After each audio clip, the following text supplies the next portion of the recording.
জুলাই আন্দোলনকারীদের উপর প্রাণঘাতী অস্ত্র প্রয়োগের অনুমতি দিয়েছিলেন সাবেক প্রধানমন্ত্রী শেখ হাসিনা। ব্রিটিশ সংবাদ মাধ্যম বিবিসির অনুসন্ধানী এক প্রতিবেদনে এই তথ্য জানানো হয়।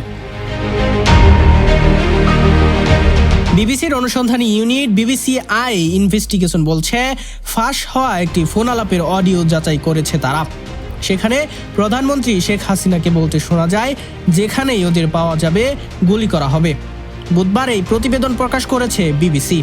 ফাঁস হওয়া ওই অডিও অনুযায়ী শেখ হাসিনার নিরাপত্তা বাহিনীগুলোকে সরকার বিরোধী বিক্ষোভকারীদের বিরুদ্ধে প্রাণঘাতী অস্ত্র ব্যবহারের অনুমতি দেন।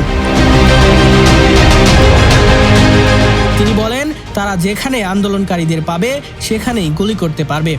সরকারি এক ঊর্ধ্বতন কর্মকর্তার সঙ্গে এই কথোপকথনের অডিওটিকে এখন সবচেয়ে গুরুত্বপূর্ণ প্রমাণ হিসেবে দেখা হচ্ছে। এতে শেখ হাসিনাকে আন্দোলনকারীদের উপর সরাসরি গুলি চালানোর নির্দেশ দিতে শোনা যায়।